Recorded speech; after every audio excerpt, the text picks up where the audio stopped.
today's video is another concern video po. Ang sabi niya is, new subscriber po ako. Ask ko lang, kung kusa bang lumalabas pag nag-squirt ang babae or ginagawa lang talaga ng babae para sila. Sana po matapik. Salamat po. Alam niyo po, ang pagsirit ng isang babae, yung tinatawag nating squirt, ay matagal ng kontrobersyal na topic ito sa buhay naming mga kababaihan. May mga babaeng nagsasabing, oo, totoo ito, naranasan nila ito. Pero marami din pong mga kababaihan ang nagsasabing, ito ay isang myth lamang, ito ay isang parang kwento lamang at walang katotohanan.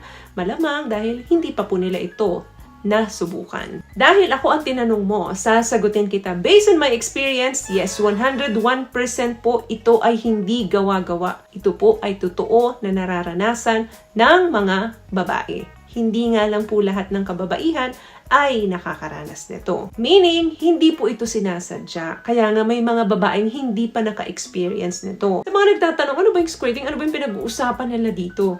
Ito po yung tinatawag nating AKA female ejaculation. Kung mga kalalakihan ay nilalabasan, of course kami din po may ganun. Lahat po ng mga babae, meaning yung may mga vulva po, ay may kakayanan na mag-squirt. Ito po ay isang fluid na nanggagaling sa urethra. Kaya nga po maraming misconception dito na ang sirit daw ng babae ay ihi lamang. Pero until now, hindi pa rin po natatapos ang pag-aaral dito ng mga eksperto kung ito ba ay purong ihi, may kasamang tubig, tubig lamang ito, or combination. So, kung ang mga eksperto nga ay hindi pa tapos hanggang ngayon, meaning hindi pa kumpletong ebidensya nila, tayo pa kaya? Second question, lahat ba ng mga kababaihan ay sumisirit? Ang sagot po ay lahat ng mga kababaihan na may vulva, meaning merong kakayanan na ma-experience nila ito. Pero hindi pa po lahat ng mga kababaihan ay nakaranas nito. Maari kasing hindi nila alam kung papaano or maaring hindi alam nung partner nila kung papaano sila pasisiritin. Or maari namang may mga naka-experience nito pero dinideny lang nila dahil nga nandun yung stigma na ang ganitong usapin ay hindi talaga magandang pakinggan, ano? Kaya itinatago na lang nila ito sa sarili nila. What I love about this product, itong No More Dark Secret ng K-Skin, bukod sa may advanced whitening na siya na kung saan pwede niyang matulungan na pumuti yung mga singit-singit mo, moisturizing, meron siyang anti-irritation, antibacterial, maintain healthy pH level. Hindi lang pambabae, meron din po tayong pang-lalaki. So another concern, na-experience niya daw ito doon sa kanyang girlfriend pero bakit ang panghi? Ihi daw talaga yung lumabas doon sa partner niya. So ano daw ba ito? Tulad ng nasabi ko po kanina lang na ito po ay hindi pa tapos pag-aralan ng mga eksperto. Ang mga ebidensya dito ay hindi pa po kompleto. At hindi pa po ganun kalawak o yung coverage ng study dito. Bakit? Kasi maliit na porsyento lamang ng mga kababaihan yung mga nagpa-participate dito pag pinag-aaralan ito ng mga eksperto natin.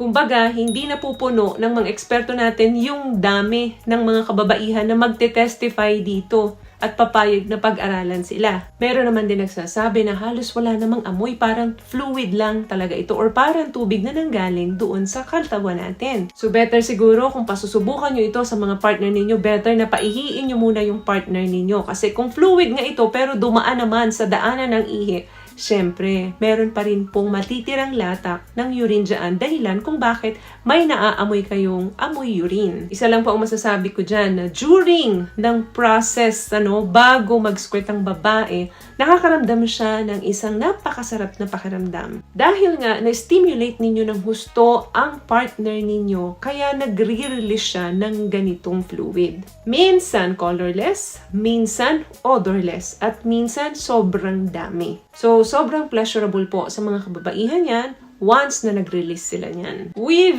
the right kind of stimulation and timing. And sufficient effort sa mga kababaihan, maipuprove talaga ng mga kababaihan sa inyo na ito ay tunay. So, ang summary, ito po ay isang fluid na nire-release naming mga kababaihan galing doon sa urethra. Response namin yan doon sa sexual stimulation na ginawa nyo doon sa mga partner nyo. Although, meron pa pong mga debate na nangyayari kung ano ba talaga ang components nito. Pero ito po ay hindi gawa-gawa lamang ng babae, para sila ay mag-squirt. Ito po ay nararamdaman ng katawan ng babae, kaya sila naglalabas nito. So, i-congratulate mo yung sarili mo kung napasquirt mo ang babae. At kung hindi pa naman, well, trabahuin mo para ma-experience mo ng tunay. So, may nakuha ka bang tips sa mga napag-usapan natin ngayon? At kung nagustuhan mo ang ating video, please give it a thumbs up, comment down below, and also share this video na rin po sa mga kaibigan na sa tingin yung matutulungan ng video natin. Once again, palagi po kayong mag-iingat at palagi po kayong manalangin. Thank you guys for watching and see you in our next one. Always love yourself and be a blessing. Bye!